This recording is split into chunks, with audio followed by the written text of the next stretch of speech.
नमस्कार दोस्तों, एक बार फिर हमारे YouTube चैनल में आप लोगों का हार्दिक स्वागत है। लेटेस्ट अपडेट निकल कर आई कि केंद्रीय कर्मचारियों के लिए आ गई है बड़ी खुशखबरी। केंद्र सरकार ने दिया शानदार तोहफा। बेसिक पेंशन में बढ़ोतरी के साथ 3 बड़े तोहफे हुए जारी। दोस्तों, केंद्र सरकार ने पेंशनधारकों के लिए जारी किए 3 बड़े निर्देश। बैंक नहीं कर सकते मनमानी, पेंशनधारक हो जाए सतर्क। तो दोस्तों, हम आपको सब डिटेल में बताएंगे कि केंद्र सरकार ने केंद्रीय पेंशन धारकों के लिए कौन से 3 बड़े फैसले किए हैं। अगर आप हमारे चैनल पर फर्स्ट टाइम विजिट कर रहे हैं तो चैनल को लाइक कर दीजिए, सब्सक्राइब कर दीजिए, साथ ही साथ बेल आइकन को भी बजा दीजिए ताकि गवर्नमेंट या पेंशन से संबंधित जितने भी न्यूज आते हैं उनकी नोटिफिकेशन आप लोगों के पास तुरंत पहुंच सके। तो करते हैं वीडियो को स्टार्ट बिना किसी देरी के। दोस्तों, अक्सर जानकारी के अभाव में पेंशनभोगी बहुत सारी गलतियां करते हैं जिनकी वजह से उनको काफ़ी नुकसान होता है।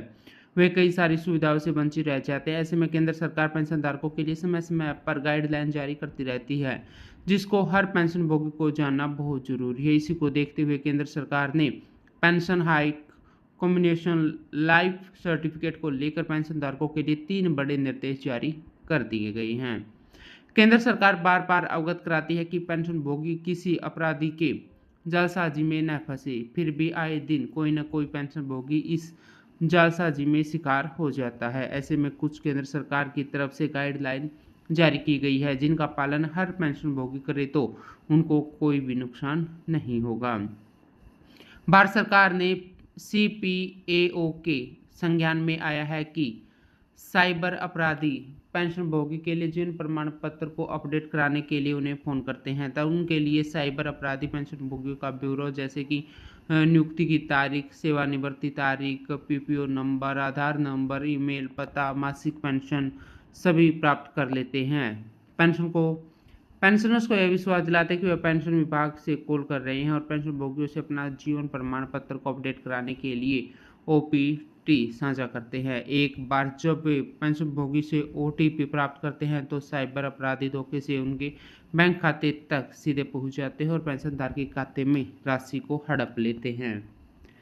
दोस्तों, भारत सरकार ने कहा है कि पेंशनधारकों से जीवन प्रमाण पत्र जमा कराने के लिए कॉल नहीं किया जाता। जीवन प्रमाण पत्र जमा कराने के बहुत सारे तरीके हैं। पेंशनधारक उन तरीकों का प्रयोग करके जीवन प्रमाण पत्र जमा करा सकते हैं। केंद्र सरकार ने पेंशनधारकों को सूचित किया कि जब भी कर्मचारी या पेंशनभोगी रिटायर के समय पेंशन बिक्री करते हैं तो उनको एक साथ पैसा मिल जाता है। इसके बाद उनकी पेंशन में से हर महीने कटौती होती रहती है। कटौती पूरे 15 साल तक होती है। 15 साल के बाद पूरी पेंशन आनी शुरू होती है। 80 साल पूरी होने के बाद आपकी पेंशन में 20% की बढ़ोतरी हो जाएगी। महीने की किसी भी तारीख को पेंशनभोगी का जन्म दिनांक हो, बढ़ी हुई 20% पेंशन का फायदा उसी महीने की पहली तारीख से मिलना शुरू हो जाएगा।